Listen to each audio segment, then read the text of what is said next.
into a seat on your blocks. Legs spread out wide. Find a comfortable seat. If you have it in your practice to sit without the blocks, that's more than fine. If not, find a space that is comfortable to you. Take a deep breath and exhale.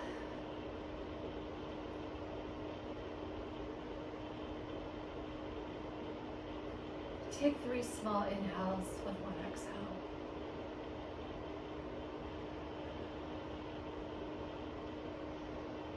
One, two, three, and exhale. 1, 2, 3, and exhale. Repeat this 2 more times on your own. Let your breath eliminate all the talk in your head.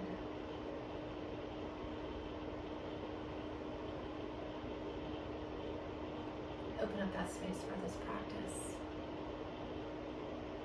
This might be a good time to set an intention, or to just let something go that you don't want to carry through our practice today. Last inhale. 1, 2, 3. And exhale.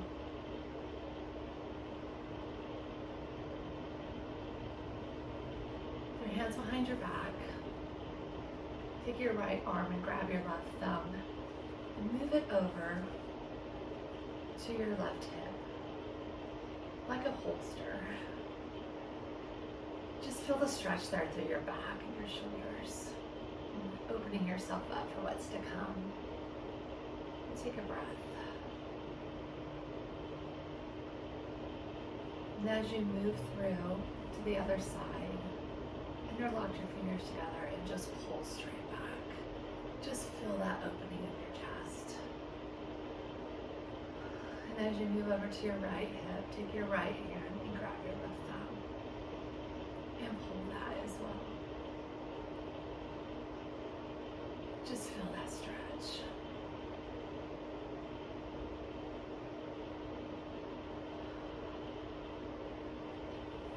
Release your arms, move them up over your head, and let's find our way off of our blocks, not into our blocks. Let's find our way off of our blocks and go into a hip extension. With this, you want to sit up tall. We're going to place our hands behind us as far back as we can, as close as we can, whatever we can. Our palms on the ground, and when we found the space, we're just going to lift up our hips.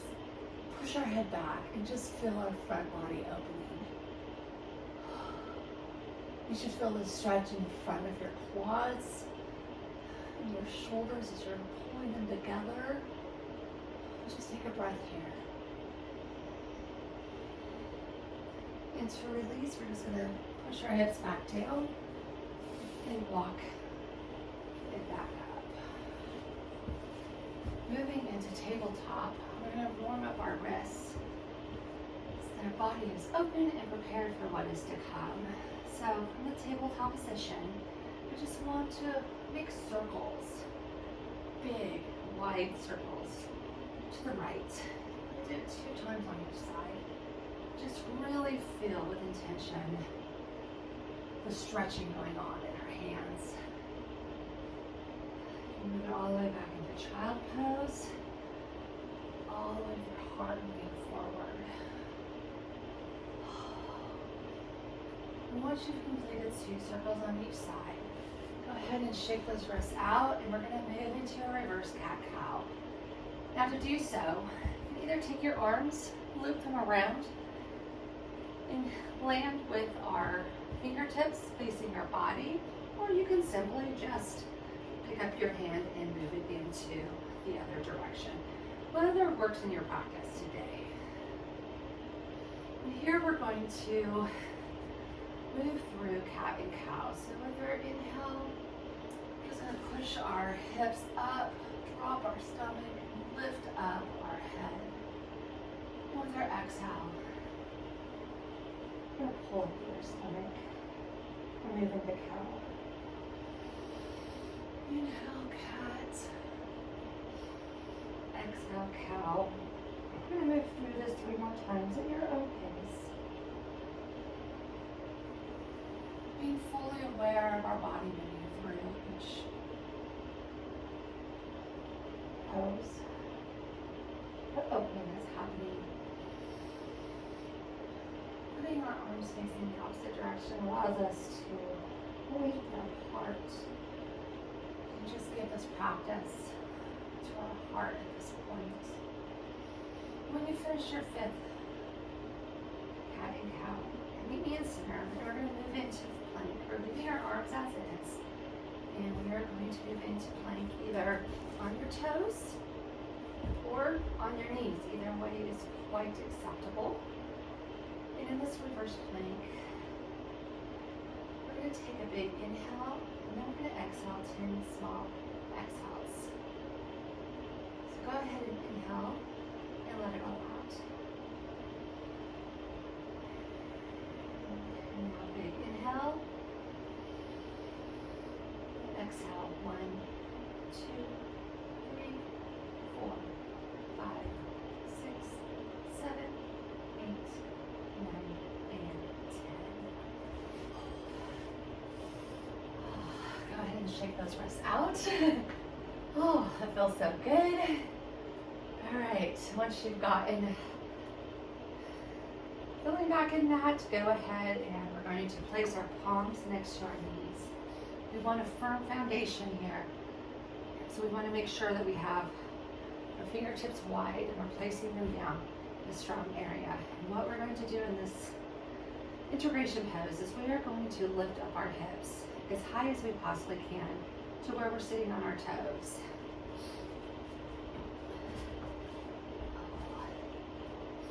We're going to sit here for 5, 4, 3, 2, 1.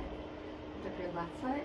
5, 4, 3, 2, 1. Our right foot. 5, 4, 3, 2, 1. And in the middle. 5, 4, 3, 2, 1. Oh.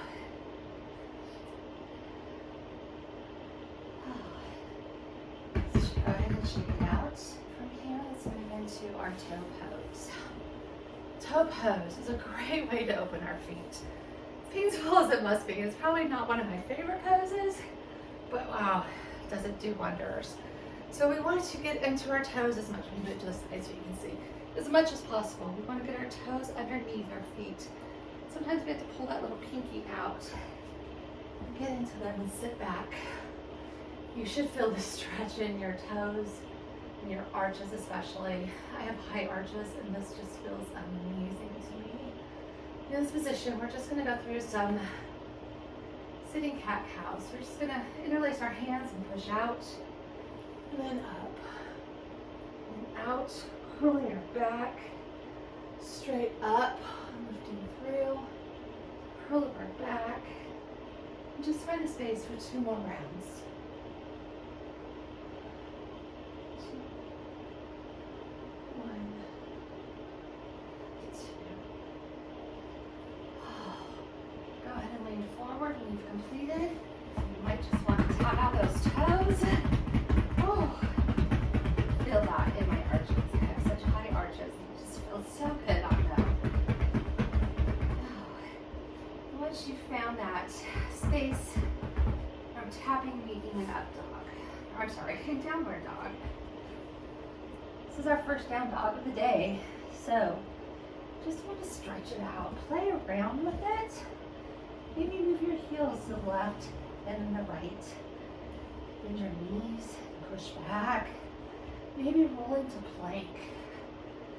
Just find some open space. Have some fun. Let your body move in ways that it normally does not.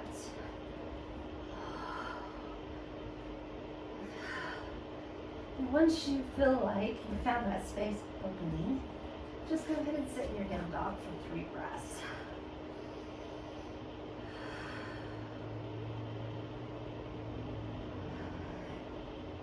And once you've completed that dog, move forward into plank. Use the ground if you have to. And slowly lower to the floor. Once on the floor, find your space. And shake it out a little bit. Move your hips side to side. Just find your comfort as we go into oscillating cobra. So for this pose, we want our hands out as wide as possible, and we want to be on our fingertips. This is going to give us the grounding that we need to open up. And we basically are just going to be lifting up and then back down.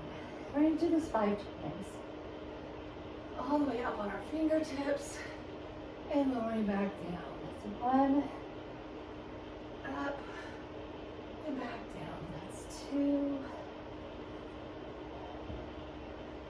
up and back down. That's 3, up. And you feel the openness and strength in your arms as we're opening our front body. And that is 5. From here, we're going to go into a locust position. And what I really want you to do is pay attention to the placements. We want to pull our legs back as far as we possibly can. Just taking the strength and power that you have with them and pushing them back towards the back wall. Put our hands behind us. And our hands we should be moving our shoulders up and back. And lift those shoulders up and back. And in doing this, we're going to find more lift. Also from your kneecaps down, you just really want to find engagement in there. Push them up and back, and we're going to lift. Lifting every part of our body. And just notice here, if you were to lift your shoulders just a little bit more, does that give you more space in your lift? Play around with that. Explore. See what it does for your body. Another breath. And lower down. Maybe wiggle out your legs back and forth. At this point, we're going to either take another locust or you can take a bow pose. Your choice. Bow pose, we're going to grab the top of our ankles on each side.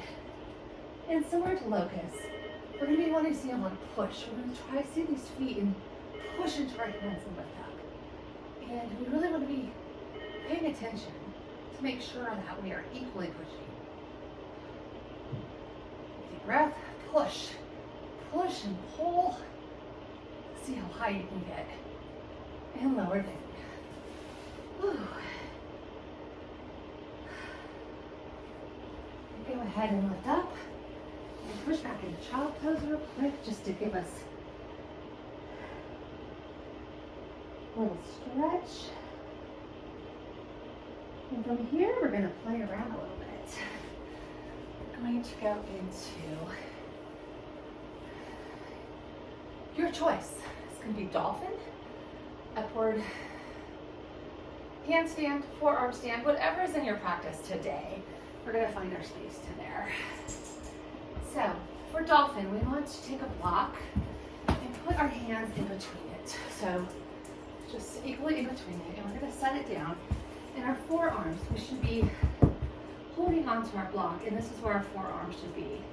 Now from this point, you can continue to hold onto it or place your hands down flat, the same distance, whatever works for you. And we're going to lift up as if we're in down dog. For handstand, forearm stand, I'm sorry, you can just go in and push off and go into forearm stand. You can see Katie over here is demonstrating that perfectly. Unfortunately, that is not in my practice.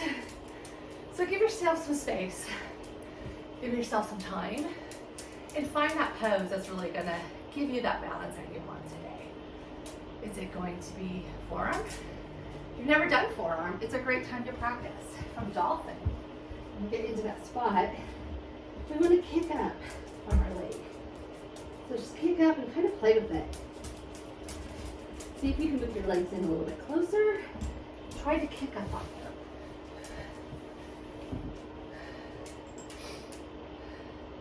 If you need a wall or a spotter, let me know. I'm happy to come around and help you out.